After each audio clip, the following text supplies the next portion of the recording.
Hi, and welcome to The Traveling Fool, the show where we explore the most intriguing aspects of travel, culture, and history. I'm your host, Bob Bales, and today we are heading to Brenham, Texas, in Washington County, a region that is rich in history, bursting with natural beauty, and home to a sweet delicacy which is a favorite of any true Texan. So whether you're a history buff, a foodie, or someone looking for a serene countryside vibe, Brenham has something for everyone. Stay tuned as we explore the birthplace of Texas.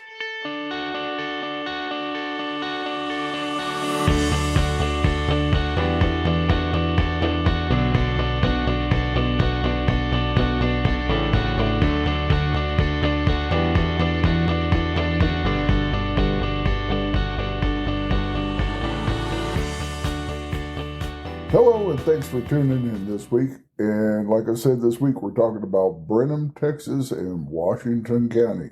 So let's start with the history, because Brenham and Washington County have roots that run deep in Texas lore. This area just isn't any small town spot. It's where Texas was born. In fact, did you know that Washington on the Brazos, a state historic site in Washington County, is often referred to as the birthplace of Texas? It's where Texas declared its independence from Mexico in 1836. And Washington on the Brazos State Historic Site is huge. It's a sprawling area with a museum, the Star of Texas. Actually, it's called the Star of the Republic Museum. It's about 10,000 square feet of exhibitions. Tells the story of how Texas came into being. I actually rode up there one day. Now, see, I went on a trip to Brenham and Washington County, but I also live about an hour and a half away near Houston. So one day I took my motorcycle, rode up there, and went to the museum separately. It was fascinating. I enjoyed it tremendously. And like I said, it's got about 10,000 feet of exhibitions that tell the story of how Texas came into being. There's also Independence Hall, where the Texas Declaration of Independence was signed in March of 1836. And right next to it is Barrington Plantation. Now, Barrington Plantation is the home of Dr. Anson Jones. He was the last president of Texas. And today you can visit that plantation and kind of step back in time and see what life was like in the early days of Texas. It's actually manned by costumed, I guess you could say, guides and interpreters that work for the farm daily and do the daily chores and daily life on the farm. And so you can stop and talk to them. They'll tell you how things had to be worked during those times and what they did to keep the farm running and what people had to go through. You can also stop by Fanthorpe Inn. Now, Fanthorpe Inn is an 18-room stagecoach inn from the 1830s. And all of this is located at Washington on the Brazos State Historic Site and just real nearby there. And Brenham is kind of the center. It's definitely the largest town, the largest city in Washington County, and it's the county seat, I guess. Here's a fun tidbit. Brenham was named after Dr. Richard Fox Brenham, which was a hero of the Texas Revolution. So it's no surprise that the town itself is, steeped in all kinds of Texas pride. Another little town nearby to Brenham is Chapel Hill. And Chapel Hill is home to the annual Bluebonnet Festival, and that attracts thousands of people each year. It's the Bluebonnet capital, and the best time to visit Chapel Hill or any time around Brenham is actually in the spring because all the wildflowers are blooming. And Chapel Hill is just this little bitty town right off of Highway 290. And 290 runs between Houston and Austin. And a lot of people just zip right through there. But if you stop and take a look, Chapel Hill is a fascinating little town. I mean, they've got a historical museum, and you can learn all about the town's history, including its cotton and cattle heritage. Like I said, it's home to the annual Bluebonnet Festival, and there's also something called the Scarecrow Festival, and it attracts thousands of people each year to those things. And it's also home to one of my favorite sausages, Chapel Hill sausage. And actually, that's where they make it at. They have a store there. They also have a restaurant that serves their famous sausage, plus barbecue and other items. But it's one of the best store-bought sausages that you can find in Texas. And they make it right there in Chapel Hill. Every time I go through there, I stop and pick some up. Another town nearby that a lot of people don't know about, and it's a shame, is called Independence, Texas. And Independence has got probably, I don't know, less than 200 people live in town. It's got one light, and thinking back on it, I'm not sure if it's just a caution light or a stoplight that's on the main highway running through town. And there's a couple of streets on either side of it, but it is a fascinating town. In fact, Independence, Texas is home to the very first university in Texas. And that university is Baylor. Baylor University has its beginnings in Independence, Texas. And you can visit the site of the original Baylor campus. Now, today, Baylor's in Waco, but back then, it was in Independence. The old Baylor Park is there, and you can stroll among the historic ruins and enjoy picnic spots under ancient oak trees. And I came across Independence, and I was like, I never knew that Baylor University started in Independence, Texas. Sam Houston also lived in Independence in the 1850s, and his widow bought a house there in 1864, where she lived out her remaining years. The house is still standing right on one of the main roads, and it's in the National Register of Historic Places.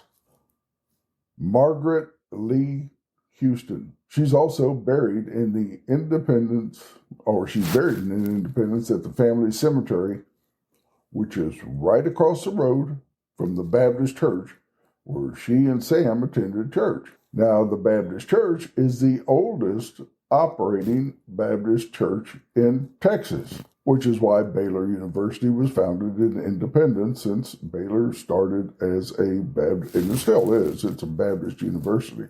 And now Texas, if you've ever traveled much in the state of Texas, they have a lot of historic markers. They're all over the state. And they commemorate everything, events, and anything of historic significance of a place. And I always enjoy reading them. You'll find them on highways and in towns and everything. They're all over the place. And there's a lot of historic markers in the little town of Independence. In fact, they have about 40, which is a lot for a town with a population of less than 200.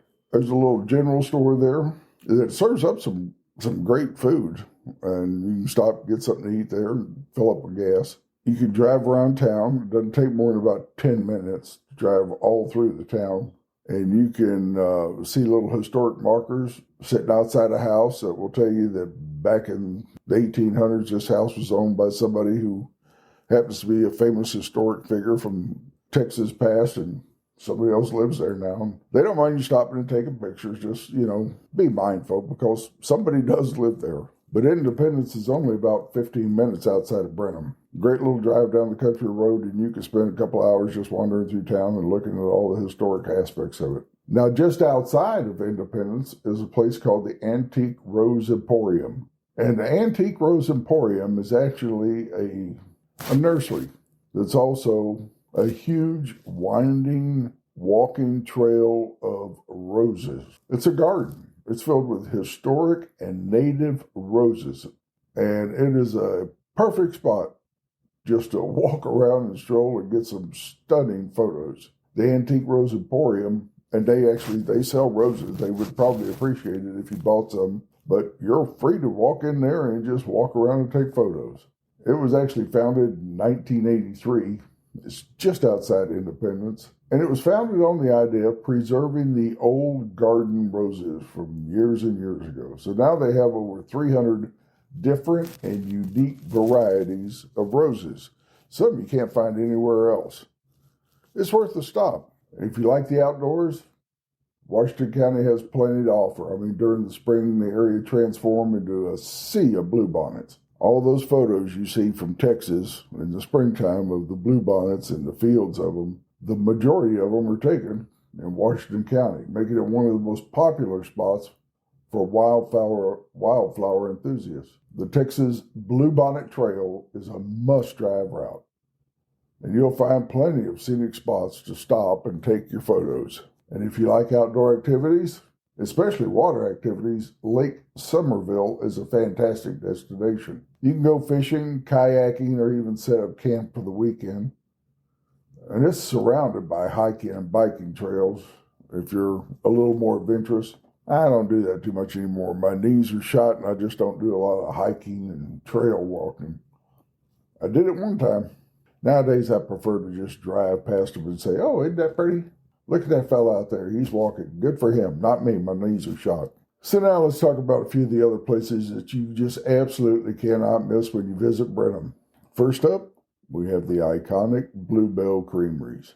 Bluebell, founded in 1907. It actually began as a Brenham Creamery Company. It started making butter from the excess cream from local farmers. They later started making ice cream and delivered it by a horse and wagon. It was in 1930 that the company changed its name to Bluebell Creameries after the native Texas bluebell wildflower.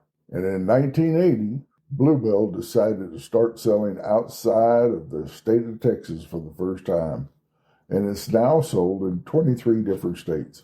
You ask any true Texan, what's your favorite brand of ice cream? They'll tell you Bluebell. It's an iconic Texas brand. And if you're a fan of ice cream, then honestly, who isn't? I mean, it's a must visit. You can take a tour of the factory, you can learn all about its rich history, and of course, sample some of their creamy, delicious creations. They even have a gift shop there. You can pick up some Bluebell swag and impress your friends. In downtown Brenham, well, it's just full of charm. It's got beautifully preserved buildings, boutique shops, and art galleries, and local restaurants. There's actually 2 live theaters in town that put on live plays. And they're sold out all the time. People drive from Houston an hour and a half just to go to these plays. And they get some pretty good attendance there. But not only that, they get some, I don't know, well, they're not nationally known, but they're well known in the state of Texas, the local area actors that come to do these things. And on the first Friday of each month, there's a farmer's market, and they've got live music and local goods. And just a lot of history in Brenham itself. In fact, there's a little park in Brenham called Tobin Park. They first told me about it, told me how to get there, so I'm walking down there to look at it. I get to it, I've got to be, well, this is a park? It's actually, you got to imagine 2 parallel streets in a small country town. In between the streets, there's a little alley. Well, that alley is Tobin Park, and it's, like I said, it's bordered by 2 streets. But Tobin Park will tell you the story of early Brenham and the history of their cisterns. Now, because of my Texas accent, I want to make sure you understand what I'm talking about. Cisterns. Cisterns. Beneath Brenham Streets is a state archaeological landmark. It's a large system of historic cisterns. They were built in the late 1800s to store rainwater for public firefighting. And they were so abundant throughout early Washington County and Brenham, these cisterns stored water and it was used for bathing, drinking, and cooking. Now, you got to remember, this was the late 1800s, and a large system of public cisterns was a rarity. The city was considered very progressive for using these newfangled contraptions to fight fires. No other Texas cities were known to install public cisterns or to provide public services so early. And Tobin Park will tell you the story of not only the cisterns, but early Brenham, a historic fire that happened in Brenham at one point, and just the history of the town itself. It's a fascinating little park. And there's a couple of benches you can sit and relax. And right in the middle of the park is a cistern that you can look down, that's covered with glass that you can look down into and see it. But Brenham itself has a lot of history. In fact, they've got something called the Brenham Heritage Museum. It's a great museum. You can step back in time and explore the history of Brenham and the surrounding area with all their exhibits. They've got several permanent exhibits and some rotating exhibits. They're adding new stuff all the time. It's in a big, huge building. I think it used to be the federal building for the post office or something years ago, but it's a big building right near downtown, right next to the Brenham Fire Museum, and you can't miss this one. I mean, I discovered it first time I ever went to Brenham. I'm driving past, I'm like, whoa, wait a minute, let me pull in here. This looks cool. The Brenham Fire Museum actually is in an old Brenham firehouse, but outside the firehouse, in the parking lot, in a glass-encased showpiece, is an old horse-drawn fire truck. I'm like, this is so cool. I mean, you can walk up to it and see it, and it's fabulous. But inside the fire department building itself, there's several old fire trucks, very rare and historic fire trucks. And it's a cool museum. It's open all the time. Just go in there, write your name down, and walk around and look at everything. There's nobody in there manning it, unless you can call them and get a guided tour, or if you have a group coming or something. But other than that, there's somebody who comes in, opens it up in the morning, closes it down at night, and you're free to walk in there and look around and explore the place. Brenham also has another very historic item in town. It's called the Flying Horses Antique Carousel. It is a restored carousel with hand-carved horses located at Fireman's Park, which is a park in Brenham. And the Flying Horses Carousel is one of only 5 surviving classic wood carousels that exist in Texas. It's still open, it still runs, and you can take your kids and they can ride this historic carousel. According to the National Carousel Association, Brenham's Flying Horses Carousel is the oldest in Texas and one of the few remaining carousels consisting of horses hand-carved by Charles W. Dare, who was like one of the famous carvers of horse carousels years and years and years ago. It's a fantastic carousel. I mean, it's just something about simple times from years gone past. You can take your kids there and tell them to put down their iPhone and get off their social media accounts and just enjoy riding this old carousel from years ago. And it's really cool. It's a beautiful carousel. And of course, you can't visit Brenham without indulging in some of the local foods and drinks. And if we start with the food scene, one of the best places you can go to get some barbecue is a place called Truth Barbecue. It's been named one of the best barbecue spots in the state. And if you're in the mood for something lighter, you can head to a place called Must Be Heaven for their sandwiches and famous pies, and of course Bluebell ice cream that they serve up. And for a really good burger, and I'm talking a good burger, you got to go to this spot called the Dairy Bar. And it's in what looks like an old Dairy Queen building. And they have some of the best hamburgers you will ever eat. And you can't be in a hurry and you can't be impatient since they only have a couple of people doing the cooking. And when I was there was 2 ladies out front taking the orders.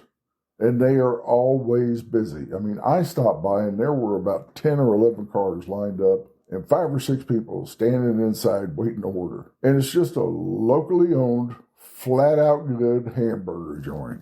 I always, every time I travel somewhere, I like to stop at these little small hamburger places or locally owned little restaurants that have been around for a while that everybody says, you got to go there. They got the best burger, man. And all it is a little old hole in the wall in a lot of cases.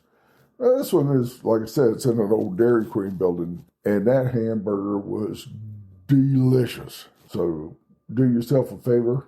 Look up the Dairy Bar when you get to Brenham. It's on a little side street right off of Highway 290. There's nothing else next to it. It's just off a little 2-lane road.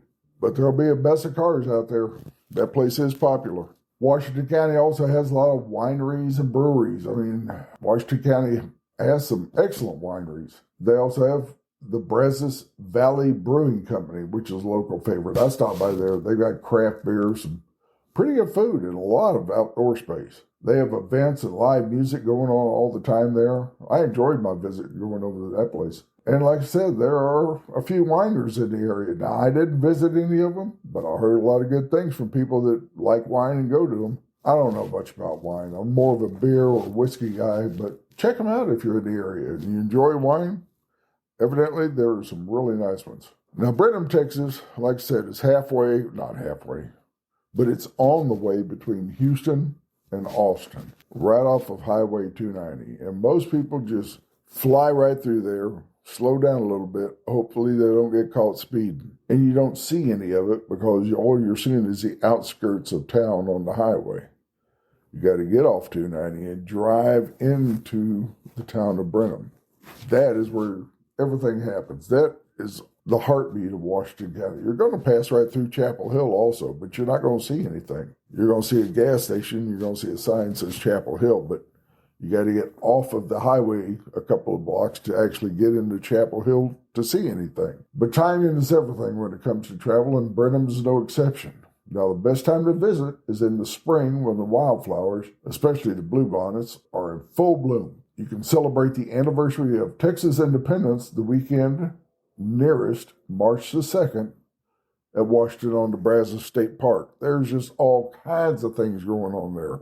Reenactments and just tons of stuff going on. Now, every April, the Bluebonnet Festival of Texas in Chapel Hill takes place, and it's an annual celebration of the state's official flower. They've got all kinds of food, live entertainment, music, and more than 250 vendors showing up selling their stuff at the festival. In May, they have the Brenham Mayfest. You enjoy food and music and a day full of fun at the Mayfest, which is an annual festival honoring Brenham's rich German heritage. They've got a colorful parade that kicks off the annual event, including German music, dancers, children's carnival, home brewing contests, and a whole lot more. And in September, you can attend the Washington County Fair, the oldest county fair in Texas. Shows and rodeos and music, fun and carnival and crafts and food, livestock, poultry auctions, all kinds of exhibits and attractions. If you've never been to a Texas county fair, you should really check one out. And what better one to go to than the one that's the oldest in the state? And as far as accommodations, well, there's all kinds of the usual rentals, the Airbnbs and everything. And there's several hotels to pick from. Now, I stayed at a place called Ant Street Inn.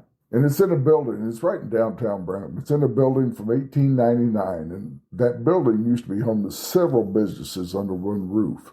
It housed a butcher shop and a saloon and a feed store and a dry goods store, along with a ballroom and meeting rooms. The owners bought this building and refurbished it, keeping with the historic charm. When you go in, there's a restaurant on the bottom floor, along with a check-in desk and area there. The rooms, 15 of them, are all upstairs, decorated in period pieces, with each room having a theme of some sort. Now, I stayed in the Memphis room, and it is a southeast corner room, has exposed brick walls, and 7 windows, all looking out on the Brenham, and includes the original 120-year-old freight elevator from the days of the original Smith Brothers Mercantile. The elevator doesn't work, but it's really cool. It sits right in the middle of your room there. You walk in and there's a freight elevator looking at you. There's rooms that have poker tables set up for poker in them. It's just a fantastic hotel. And you can walk out onto the second floor porch where there's rocking chairs and just enjoy the afternoon looking out at the courtyard and parts of Brenham. And it's just a great hotel. I enjoyed that. And the food there is pretty good at the restaurant. So here's a couple of tips when you're going to Brenham and Washington County. First, bring your camera because there's wildflowers, photos, you're going to want to get those. And there's just so many opportunities for really great photos, whether it's in Independence, Chapel Hill, Washington on the Brazos, Brenham, or little town of Burton, which is nearby also. It's just tons of opportunities. So make sure you bring a camera or just use your phone if you want to use your phone. Plan your trip around local events and festivals to experience the very best that the area has to offer. And Brenham's just a short drive from all major cities. Well, not all. El Paso would be quite a haul. But it's really not that far from Dallas or Austin or San Antonio or Houston. It's about an hour and a half outside Houston. About an hour and a half to Austin, maybe 2 hours to San Antonio, and about 3 to Dallas. And that's driving distance in Texas. It makes for a great weekend getaway. And if you went over there for a weekend, you could see just about all the major stuff. You could spend a few hours in Independence, head over to Washington on the Brazos. Next day, hit Chapel Hill and visit everything in Brenham. Well, that wraps up our journey to Brenham and Washington County today. And from the historic landmarks to all the scenic wildflower trails, not to mention the ice cream, this Texas treasure truly has something for everyone. I still enjoy visiting there. Every time I get a chance, I'll just run up there and spend the afternoon. So if you get a chance, definitely visit. Rich in Texas history, great food, Bluebell ice cream, and a whole bunch of really nice people to show you around and tell you all about the place. So thank you for tuning in to The Traveling Fool. If you enjoyed today's episode, be sure to subscribe. Leave us a review. If you get a chance, go to the website and sign up for our newsletter. You get one a month. Don't sell your info to anybody. It's just me. I'm a one-man show, so the only thing I use your email for is to send you the newsletter. So until next time, safe travels.